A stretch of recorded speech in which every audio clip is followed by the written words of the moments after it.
தமிழ் மக்கள் அனைவருக்கும் வணக்கம். வாழ்க வளமுடன். நான் உங்கள் தரணிதாசன், பாரம்பரிய முறை ஜோதிடர் மற்றும் வாஸ்து ஆலோசகர். நம்ம சேனலை முதல் முறையை பார்க்குறவங்க சப்ஸ்கிரைப் பண்ணுங்க. பெல் பட்டனில் ஆல் ஆப்ஷன் ப்ரெஸ் பண்ணுங்க.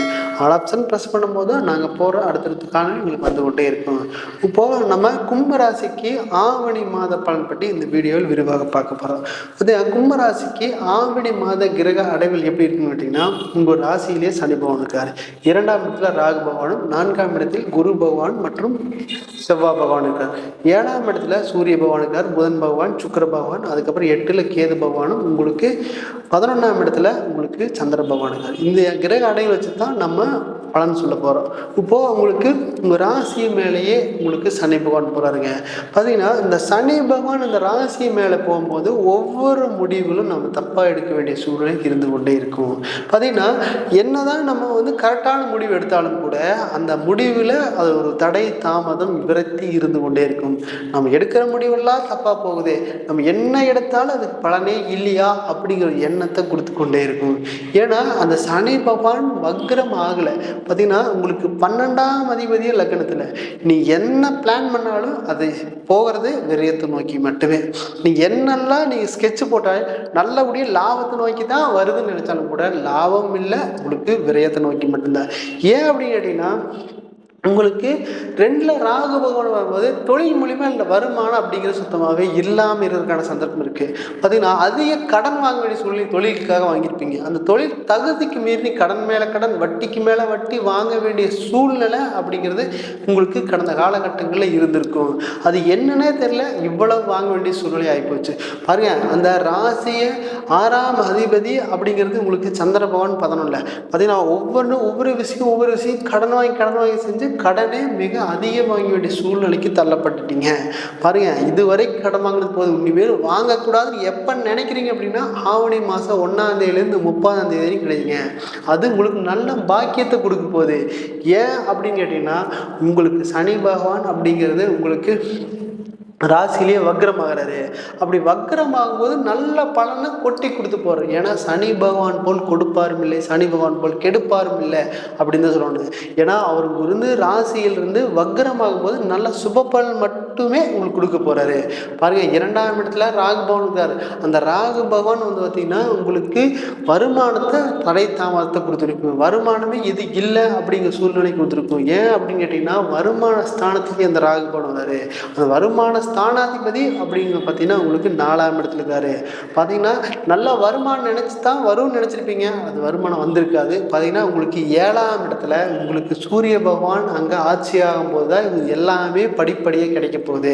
பாருங்கள், உங்களுக்கு ஆவணி மாதம் 1ஆம் தேதி வரைக்கும் உங்களுக்கு சூரியன் ஆட்சி ஆகும்போது உங்களுக்கு பார்த்தீங்கன்னா 5ஆம் அதிபதி 7ஆம் இடத்துல இருப்பார், 8ஆம் அதிபதி 7ஆம் இடத்துல இருப்பார், 11ஆம் அதிபதியில் அங்கே பார்த்தீங்கன்னா 4ஆம் இடத்துல இருக்கார். அப்போது 6ஆம் அதிபதியே 11 இருக்கார். அப்போ இந்த நல்ல யோகம் பார்த்தீங்கன்னா குரு மங்கள யோகத்தை முழுசாக நீங்கள் அனுபவிக்க போகிறீங்க அப்படி தான் சொல்லணும். ஏன்னா 4ஆம் இடம் அப்படிங்கிறது சுகஸ்தானம், வண்டி ஸ்தானம், வீடு ஸ்தானம், அது சொல்லலாம். சுப பலன் அப்படிங்கிறது உங்களுக்கு கம்பல்சரி கிடைக்க போகுது. பார்த்தீங்கன்னா உங்கள் லைஃப்பில் வீடே இல்லைங்க, வாடகை வீட்லேயே இருக்கிறேங்க, சும்மா இடம் மாற வாடகை வீட்லேயே இந்த வீட்டில் கொஞ்ச நாள் அடுத்த வீட்டில் கொஞ்ச நாள் இடம் மாற வேண்டிய சூழ்நிலைக்கு தள்ளப்பட்டிருக்கிறீங்க. நமக்கும் வீடு அமையாதா அப்படின்னு கேள்விப்பட்டிருப்பீங்க. அது பார்த்திங்கன்னா வரக்கூடிய ஆவணி மாதம் 1ஆம் தேதியிலிருந்து உங்களுக்கு வீட்டில் சுப நிகழ்ச்சி நடக்கும் போது அது பார்த்திங்கன்னா உங்களுக்கு பூர்வீகத்தில் வீடு கட்டினாலும் சரி, இடம் வாங்கி கட்டினாலும் சரி, அது நல்ல யோகத்தை கொடுக்க போகுது.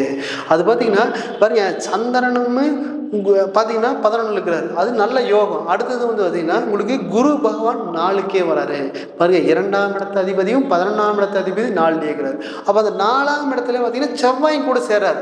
செவ்வாய் அப்படின்னாலே பூமி காரகன். இந்த பூமி காரகனை 4ஆம் இடத்துல சேரும் பொழுது 100% இட சம்பந்தமான விஷயம் உங்களுக்கு நல்லபடிய முன்னேற்றத்தை கொடுக்கக்கூடிய காலகட்டமாக, இல்லாட்டி அங்கே பூர்வீகத்தில் இடம் ஏதாவது இருந்தாலும் அங்கே போய் வீடு கட்டக்கூடிய காலகட்டமாக வரக்கூடிய காலகட்டமாக ஆவணி மாதத்தில் இருக்க போகுது. பாத்தீங்கன்னா இது வரைக்கும் வந்து பார்த்தீங்கன்னா மனசுக்கு பிடிச்ச பொண்ணு இருக்குங்க, அதை நான் லவ் பண்ணி தான் கல்யாணம் முடிக்கணுங்கிற எண்ணம். ஆனால் வீட்டில் யாருமே ஒத்துக்கவே மாட்டேங்கிறாங்க, அப்படிதான் சொல்லிக்கலாம். பாருங்க, நம்ம ஒருத்தர் சொல்லியிருப்பாங்க, இந்த 7.5 சனி நடக்கும்போது திருமணமே செய்யக்கூடாது, இது முடிஞ்சு வரதான் செய்யணும். அதெல்லாம் கிடையாதுங்க. பார்த்தீங்கன்னா உங்களுக்கு சுகஸ்தானத்திலே குரு பகவான் இருக்கிறார் பாருங்க, 5ஆம் இடத்த அதிபதி 7ல் இருக்கிறார். அப்போது இந்த காலகட்டத்தில் 100% 5ஆம் இடத்த அதிபதி 7ல் இருக்கும் பொழுது உங்களுக்கு திருமணம் சார்ந்த விஷயம் நல்ல முன்னேற்றத்தை கொடுப்பது. நினைச்ச பொண்ணு எதுவோ அந்த பொண்ணையே நீங்க சொன்னீங்கன்னா கல்யாணம் வீட்டில் சேர்ந்து பேசி வச்சு கல்யாணம் முடிக்கிறதுக்கான தன்மை இருக்க போகுது. பாருங்க நம்ம இதுவரை கல்யாணம் ஆகலை அப்படின்னாலும் கூட வரக்கூடிய காலகட்டத்தில் கல்யாணம் ஆகும். பாருங்க, 5 வருஷமா 3 வருஷம் 2 வருஷமா பார்த்துருப்பீங்க, இதுவரை கல்யாணமே ஆகலைங்க. மாப்பிள்ளை பார்த்து சடைஞ்சிட்டுங்க, பொண்ணு பார்த்து சடைஞ்சே போச்சுங்க. நம்மளுக்கு எப்பத்தான் கல்யாணம் ஆகும், இல்லை ஆகாதான் அப்படிங்கிற ஒரு எண்ணத்தையும் கூட வந்திருக்கு. வாழ்க்கையில யாருக்குமே துரோகம் செஞ்சதில்லை, எனக்கு மட்டும் இந்த மாதிரி நடக்குதா அப்படிங்கிற எண்ணத்தையும் கூட அப்பப்போ உங்கள் மனசுக்குள்ளே நீங்களே கேள்வி கேட்டுக்குவீங்க. அந்த மாதிரி தன்மை இருக்குது. பாருங்கள், அந்த சனி பகவான் 2ஆம் ராசியிலே உங்களுக்கு வக்ரமாகும் போது நல்ல சுபபலன் கொடுக்க போகிறாரு. அடுத்து வந்து பார்த்தீங்கன்னா உங்களுக்கு 7ஆம் இடத்துல ஆவணி மாதம் 1ஆம் தேதி 7லேயே உங்களுக்கு சூரிய பகவான் ஆட்சி ஆக போகிறாரு. அப்போ சூரிய பகவான் 7ஆம் அதிபதி 7ல் நிற்கும் போது உங்களுக்கு திருமணங்கள் 100% நடக்கும். பார்த்தீங்கன்னா அதில் பார்த்தீங்கன்னா 5ஆம் அதிபதி இருக்கிறார், பார்த்தீங்கன்னா 8ஆம் அதிபதியும் கூட இருக்காரு. அப்போது திருமணத்தை பொண்ணு அமைக்கிறது மட்டும் சற்று கவனமாக இருக்கிறது சிறப்பு.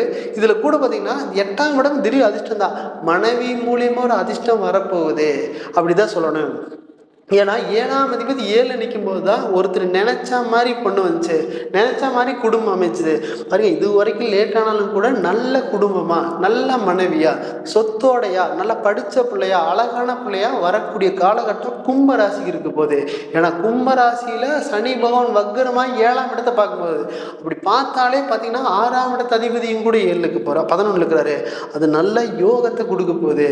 பார்த்தீங்கன்னா சுகஸ்தானத்திலே குரு போடுறாரு. இது வரைக்கும் ஆகலைன்னா வரக்கூடிய ஆவணி 1ஆம் தேதியிலிருந்து 30ஆம் தேதிக்குள்ள திருமணம் அப்படிங்கிறது நிச்சயிக்கப்படும் இந்த கும்பராசிக்கு. பார்த்தீங்கன்னா அடுத்தது வந்து பார்த்தீங்கன்னா இடம் சம்பந்தமான விஷயம் அப்படிங்கிறது பார்த்தீங்கன்னா ஒரு இடம் வாங்கியிருப்பீங்க, அந்த இடம் வாங்கினதுக்கு அப்புறம் தான் தெரியும் அது சரியான வில்லங்கத்தில் இருக்குன்னு. அது எப்படி தான் நம்ம போய் வாங்கணும்னே தெரியல, நம்ம தெரியாமல் வாங்கிட்டோம். அந்த இடம் நம்ம விற்குமா விற்காதா அப்படின்னு சொல்கிறதுக்கான தன்மை நிறைய பேர் இருக்குது. இதில் பார்த்தீங்கன்னா குரு பகவானும் உங்களுக்கு செவ்வாய் பகவான் ஒரே ராசியில், அது 4ஆம் இடம் அப்படிங்கிறது வீடு சம்மந்தமான விஷயம், இடம் சம்மந்தமான விஷயத்தில் அங்கே பார்க்கும்போது பார்த்தீங்கன்னா கும்ப ராசியில் கம்பல்சரி இடத்த வாங்கறதுக்கான தன்மை இந்த ஆவணி 1ஆம் தேதியிலேருந்து 30ஆம் தேதிக்குள்ளே இடத்த நீங்கள் வாங்குறதுக்கான தன்மை இருக்குது. அது சப்போஸ் வாங்கிட்டேன் அது விற்கல அப்படின்னாலும் கூட இந்த காலகட்டத்தில் முயற்சி பண்ணிங்கன்னா 100% விற்கும். ஏன்னா முயற்சி ஸ்தானத்திலேயே உங்களுக்கு வக்ரவாயி சனி பகவான் 3ஆம் இடத்தை பார்க்குறாரு. ஒரு டைம் 2 டைம் முயற்சி பண்ணிங்கன்னா நல்லபடியாக விற்று நல்ல லாபத்தை கொடுக்க போகுது.